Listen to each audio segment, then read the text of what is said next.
like a very Shelley, like tomorrow, Blark and Son, 9 Yes. a.m. Oh, you background, and should have. I decided to go with my very plain white wall. Oh, okay. But no, Good I'm doing stuff. good. That's Doing good. awesome.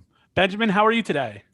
I'm doing well. I actually am also sitting in a white room, but I thought I'd put like a some kind of workshop behind me, just zoomed Yeah. in, fake workshop. That No, this just isn't make it happening. look like you're working. That's all. Yeah. No, it's 100% real. I can actually go back here. It's all there. Oh, that's I'm good. awesome. I'm good. Doing very good. Just coming off of a busy week. Looking very much so looking forward to tomorrow and the Yeah. weekend. I mean, And forget busy week. I mean, the year you've had. I mean, yeah. I mean, first of all, to do the show that you guys are working on has to be labor intensive. Anyway, as I was coming in here, actually, I was looking at the behind the scenes seal sausage video, and Oh yeah. I two things came to my mind. The first thing is I would throw a fit every minute if I were working on that piece. I would just be throwing stuff because I don't have the patience to deal with that. I just don't have the patience to go frame by frame, figure out what crazy apparatus you need to construct and showcase, and make sure and you guys pulled it off. And I think the Bills division has really had as bad as it's interesting. A lot of people look at 2020 and they'll go on social and they'll say, "Man, it's such a crappy year." But and every time there's darkness, you can always find brightness. And Ben, you've had as interesting a year as anybody. I mean, you became a dad, and then here comes these crazy shows on Fox, Masked Dancer, Masked Singer, and you're doing that, and then you're doing this show, and then you guys have all these things coming in. I mean, It's honestly insane. It's yeah, not I'm not alone. Like Adam, you're more tapped into what I'm doing because the studio shares all these things, but Adam has had an equally crazy year who, yeah.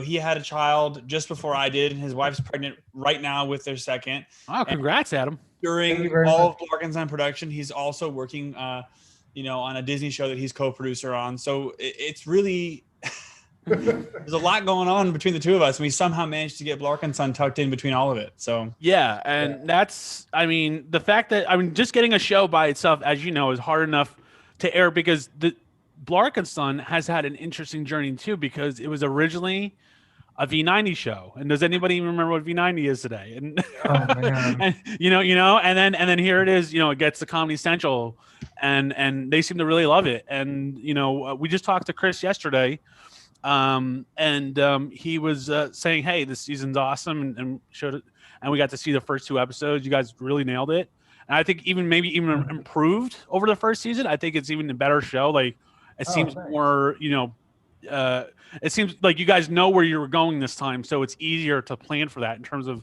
run times and Yeah. whatnot. I mean, that's Oh, probably you some of my naivete. you saw the first and second episode? They Of showed it to course you? I did. Oh, that's awesome. Oh, that's great. They sent it over to you? Of course I did. Oh, Yes. well, I mean, that is awesome. Yeah. I'm glad that the first review is that we know what we're doing a little bit more because I watch the old episodes now, and I mean, I love them. There's charm there, there's Sure. magic there, but a lot of it is just figuring it out. Yeah. Season one of a show is always like, okay, we have Blark and Son, and then we want to create these foil neighbors, Stacy and Junior, who are seemingly perfect, but then of course Stacy is a unbelievable narcissist who's his own Yes. worst enemy, and Junior is just maybe a reptile child, maybe an interdimensional space traveler, just trying to figure out how to navigate humanity. Yeah. And it was a little bit of like trial and error. And then I Sure. think in season two, we were like, okay, these things worked with these characters. How do we just tee them all up for success? And of course, our cast is brilliant. So yeah, thank you for watching Yeah. it. And Yeah, yeah. And I gotta ask this, since you guys became dads this past year, when you're writing a show about a father and son, does it do anything to the writing? Like, does it do anything like, oh, now I can kind of understand where maybe dad is coming from now, and maybe I can write to that a little more? What does that influence at all? Go ahead, Ben. Yeah. If not directly, definitely subconsciously. You know, I think that we, if not, you know, Adam, I definitely have gained a lot of respect for my parents and just what you have to go through as a parent to have a child and what that does to you as a person and that responsibility and that love. And I feel like we all know about it. We all hear about it. So we all are aware of kind of what it takes to be that person. But as soon as it happens to you is when it becomes real. And I feel like that realness is something that is definitely baked into this season in a very subconscious kind of way. We are hyper aware of the parenting of it all and how much love Blark does have for Son and vice versa. Yeah. That's no added note. I thought that was I can't see how it wouldn't. Yeah, I mean that would be, you know, I would imagine that would have to be. So when you guys were writing for the season 2, what were some of the goals you had set out that maybe you didn't get to for season 1? What were some of the things that you wanted to make sure was really known this time around? I think this time around, I remember when we started the room, there were early conversations between Ben and I, and he wanted, and both of us wanted to make season 2 a little bit more serialized. You know, with season 1, we kind of were like, you know, it's a little bit more episodic. There's emotional through lines, but nothing really that's like set in stone. And with season 2, we kind of brainstormed a general direction we wanted to take Son in, and we sort of made it a lot more serialized. So that you'll definitely notice if you watch every episode. It's kind of like they all feed off of each other from Son's perspective. You'll still be able to jump in kind of wherever you want to, and you'll get a good dose of Blark and feel great about it. But you know, having perspective on the full season is definitely going to be something that is going to be more fun for the viewer. But on a grander scope, I think coming off of season 1 and going into season 2, we started to realize like, hey, this short form, you know, medium is something that we've kind of figured out a little bit more since we wrote season 1. You know, we wrote season 1 not having made it, and then we made it, and then we're like, okay, now we've done it. So now that we're going to write it, what's different? You know, what does that mean? Oh, you know what? It means that the cold open is act 1. And let's make sure that we know that. And let's make sure at the end of every cold open, we have our entire episode set up in front of us and everyone knows what we're about to get into. And then bam, the title starts, you know, like simple things like that formatting wise became apparent to us. And it became a lot easier for us to say, here's the format of our show. Why don't we take what we know about storytelling and plug it into this new, better found format that we know we can knock out of the park? Yeah, because it's interesting. A lot of short form, I would say, feels meandery in a weird way, even though it is short form. And for us, I come from a television background. Ben and I were also making videos on YouTube in 2006, 2007. So we kind of grew up on the internet, and we just realized, let's make a fast-paced show that feels like a internet sitcom. That's between 8 and 10 minutes. Yeah, if you're still dealing with an 8 to 10 minute episode, you should feel like you just watched a 22-minute episode. Yeah, sure. Yeah, and so Ben, I know you've been working in this. Actually, I didn't know this. When we were talking to Chris yesterday, he mentioned you've been working with puppets for 20 years now, and I didn't know that. And then he said that your dad, I guess, was a puppeteer too, and that's kind of how you fell into this a little bit. My dad wasn't. One of my dad's best friends. That's what it was. Bill Bryan. He was the Stay Puft Marshmallow Man in Ghostbusters, among many, many other things. Come on, is that for the real? legend? He's been doing it forever. And when I was a kid, he'd bring things over to the house and say, "Check out what I'm working on." And I was like, "Oh, that's cool." And I'd go into the garage and start fiddling around, while at the same time having ideas for stories that I wanted to tell. And so these two different kind of skill sets were unknowingly brewing into a place where eventually, Adam and I looked at each other and we were like, let's make some stuff. Like we've got what we need here to make some fun content. Sure. And so the cool thing about Blark and Son is it even from a puppeteering perspective, even to a layman like myself, it just seems different than even other puppet productions. Like, how would you compare how your show is produced from a back-end production point of view versus a show, or even like something simple like a ventriloquist on stage brings a puppet on stage and he's able to move the mouth? Yours just seems to be a little more intense in terms of what's going on in the back end there. It's really, in the most simplest of terms, we make a puppet show through an animation pipeline. Mm-hmm. And what that allows us to do is have a really direct amount of control over every little thing. And that, probably is just because Adam and I are control freaks and we want to have control over everything. But, we can do voice records with some really talented voice actors. We have such an amazing cast we're so thankful for. And we can get into the minutia of these characters and those voice records and not have to worry about what it looks like yet. And then when we have our radio plays finished, we can say, that's exactly what you wanted. Now let's work on the storyboards and get that dialed in. And then let's get on set. And, most puppet shows are on set, and the puppeteers are these multi-talented triple threat kind of performers who have a head mic on, who are reading a script or memorizing lines, and they're recording at the same time as they're puppeteering. And it's wonderful. There's some wonderful, things that can be gained from that. But with our show, we wanted to have a more strict grip on the creative. So often, instead of doing long takes that are big parts of a scene, Adam will have us do a line, and it'll just be like, "Hey son, how's it going?" And we're going to do that line 4 times until it's exactly right. And Adam's going to say, "Hey, why don't we do that again, but on the how's it going, really come into the camera and deliver that." Because remember, on the last scene, you were doing X, Y, and Z. And it allows us to get into that. I think that's the biggest difference. Aside from like the puppets being silicone and this and that, there's a lot of like little things, but pipeline wise is how we make the show. It's an animated show. With puppets. Adam, how do you know when the line has been, where it needs to be, especially on a show like this where you guys mentioned before it's going to be a little more serialized this season, but it's also social, so there's that attention span thing I would think you would have to think about in the back of your mind when you're thinking about your delivery later on. Yeah, a lot of it, I mean, a lot of it I think is just a kind of a gut check. We also did 50 some episodes of Blark and Son on Instagram. Right. So we really know these characters like the back of our hands. And when I'm directing, sometimes Ben is on hour 10, has had his hand up in the air all day, and he's just trying to, get through the next 2 hours. So I got to be there to just tell him, like, this is what was happening in the last scene. This is how this scene should feel. And I think another challenge is when we shoot Blark and Son, when you see Blark at Son's door, we shoot episode 1 till episode, let's just say 15, every single shot at the door. So you're jumping from, depending on costume change, depending on reskinning the house.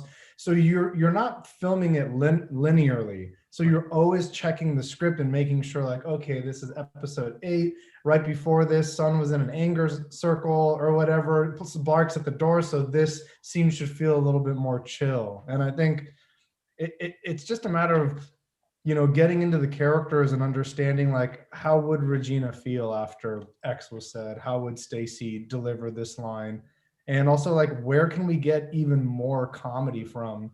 Like what Ben was saying, we edit the radio plays down and they're seemingly perfect.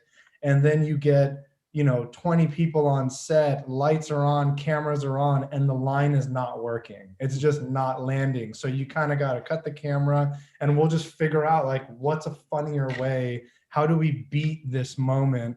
And a lot of magic comes through that. Honestly, maybe some of my favorite jokes of the season come through, like, right there on set, figuring it out. Chris had mentioned there's a fair amount of ad-libbing on the show, and that you guys actually kind of promote that a little bit. You want them to get into it a little bit. So how do you balance that, and then also make sure you have enough content there for a cogent, plots and stuff like that? Well, usually we're going to record, 3 to 4 takes of the line that we wrote, because we spent months writing those words and we're very specific about what they are on the page. Sure. Oh, okay. and then on take 4 or 5, we're like, "Hey, Chris, have at it. You got any ideas for this? Why don't you try this one, like, really sleepy, or like you're on 10 cans of soda, or whatever it is." And, he, without a doubt, and very reliably, will always bring very different, very funny deliveries to the table. And, I think he's one of the strongest actors in our show, to be honest, because of, he's the only straight man. Everyone in the show is literally just barging in on him metaphorically and physically every episode all the time, and he has to anchor everything. And I think, you know, his skill in being able to deliver the lines as we wrote them and then come up with a new fresh way that still feels in line with the episode and the show because he knows it so well is something that's unique to him, and we embrace it. So tell us a little bit about the setting for season 2. Where are our principal characters now, and what are some of the things that fans can expect for the upcoming season in terms of guest stars and all that good stuff? That's great. I can take the first part of that, and if you want to take the second part. Yeah. So season 2 actually starts right where season 1 left off. You know, season 1 left off, Blark and Son went through, you know, a crazy junior crafted Saw type, you know, garage murder den. And Blark finally told Son that he is a man, you know, and that he is going to start, you know, respecting him as such. And that got to Son's head a little bit. You know, Son has kind of let those words sink into his mind. So he starts off a little bit like an asshole, and then his trajectory is actually weaving through the, you know, the web and uncertainty of what does it actually mean to be a man, or rather just a person in the world with responsibilities, and, you know, a kid that shouldn't have his dad barge into his room all the time. So that's what we kind of explore in season 2. Yeah. What is the 2021 definition of manliness? You know, what is that? What is the woke definition of manliness? What does it actually mean? It's not just Blark's definition, which is, you know, lifting heavy things and making other weaker men feel inferior. It's actually, you know, what Son comes to discover. And then in the beginning of the season, we also realized that Son and Regina, some time has passed. And, you know, since Zeke pulled that crazy heist with his AR helmet, Son and Regina have actually rekindled and are dating. And we'll get into that. You'll see that very soon in the season. I have a lot of fun with that notion. And we've got some wonderful guest stars that we were very fortunate to work with. One of our good friends, actually, Jonathan Sanders, he's actually got his own YouTube channel and stream that he does probably every single day. And he's really, really talented. And he's another one of these people who goes back years to high school with us, who's just an immensely talented person who's successful in his own right, who we're like, hey, got time to squeeze this fun cameo in. And, you know, he fitted in, and he plays the role of Chimpy, who you will see in episode 1 of season 2. And we've also got some really good roles. We have Jane Lynch on the show this season, who's playing Stacy's mom, who you'll get to see. And she was absolutely fantastic to work with. So funny. Another actor who we were like, hey, we got 1, 2, and 3. Give us a different 4. And it was just like, oh, here you go. And we're like, that's amazing. Yeah. That's gold. She's just a consummate professional. Yeah, and then, I mean, as far as on the puppeteering side, we hired a guy named Ron Binion, who's just like an incredibly talented puppeteer. Ben could probably speak to his credits more, but you'll feel him because he puppeteered Chimpy quite a bit, as did Ben, and then also another character named Mr. Pockets, who I don't want to give too much away about, but a character named Mr. Pockets will be in this season. Mr. Pockets.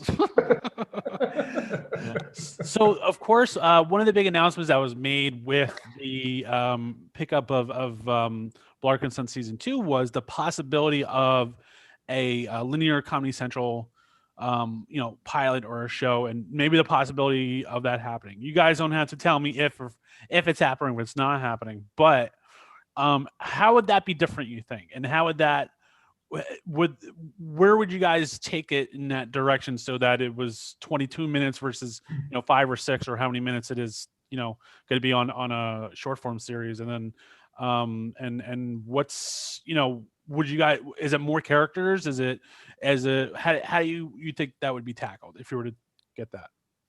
You know, I think right now the show is in the house, and that's a really, really good thing, and we love it because it works exactly for what it is. But if we have more time and we've got more budget to explore more of Blark and Son's world, we're going to explore more of their world. You know, what is their Springfield, you know, Sure. Plainview, or as we might call it, where do they live? Like, you know, what's the corner plaza down the street? What does it have in store for the characters? Who are the people who work and hang out there?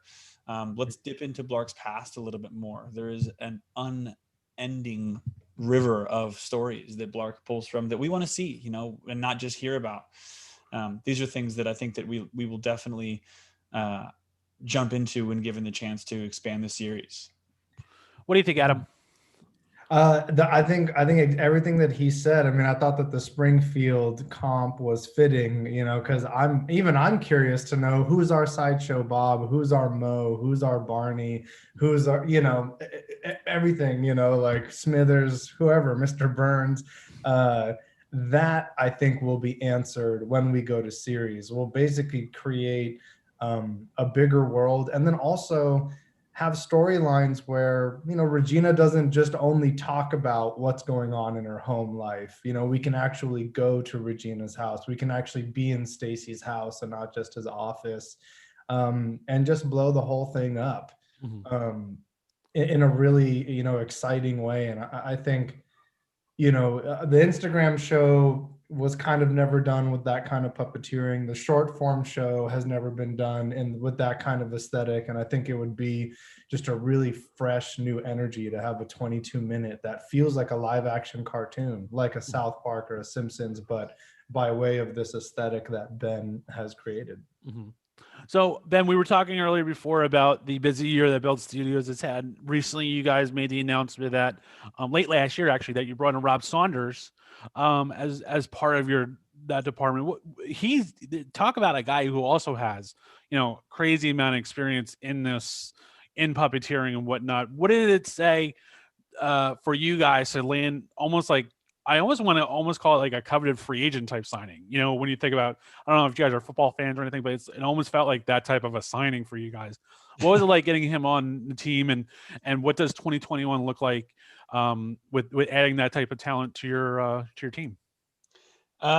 It's very exciting. Rob is a very talented guy who, you know, I missed very much. He had been out of the LA scene for a little while, and this is his kind of like jump back into it all. And I think that it's going to be really good to have someone of his talents on board to help me juggle the responsibilities of making a show like Blark and Son and also running a place like Buddy Builds. Yeah, I mean, with, like I mentioned before, Masked Singer and Masked Dancer, and how many other spin-outs they're going to come up with, I don't know, but it's going to keep you guys busy, which is great. And Blark and Son season 2, it looks awesome. And like I said, I watched the first 2 episodes. I think new people who haven't seen the show before are going to really get into it, because I think it's just, you know, as Adam was alluding to before, you know, there is some Instagram animation out there, but nobody really kind of takes probably doesn't have the time or the attention to detail that you guys are kind of putting into this, and it really does show. It's almost like a different level. There's a difference here when you watch it, and I think that's, you know, it's going to make for a good start, good way to kick off the 2021 year. Oh yeah, we're extremely excited to share what we've been working on. You know, because of the pandemic, there was a silver lining to that to it, which, you know, the bad part was that it took a lot longer to get everything done. Sure. The good part was that we got to spend months on our scripts and just make them a shiny little gold nuggets. So we're really, really proud of every step of the process that we've put into this, and the team of people that we've coalesced to create this show. And you know, this weekend is going to be a wonderful culmination of a bunch of talent that has come together during this very hard year to make something that hopefully makes people happy. That's awesome. All right, guys. Well, I'll let you go on that note, and we're really excited, and hopefully we'll be seeing you guys again. Either, if not for a social season 3, I would love a linear season 1 or something to that effect. That would be, I think, as you guys mentioned, I think the sky would be kind of the limit there, and we'd be excited to see what you guys bring to that table. Oh, well, absolutely. John, thank you so much for covering us too, and being. We appreciate you. No worries, Adam. Hey, anytime, and you guys always have you guys always have our numbers. So give us a call if you guys are whenever you guys are working on stuff. We'd love to talk to you. Awesome. Sounds good. Thank you so much. All right, guys, take it easy. Have a good weekend. Cheers. You too. Yep.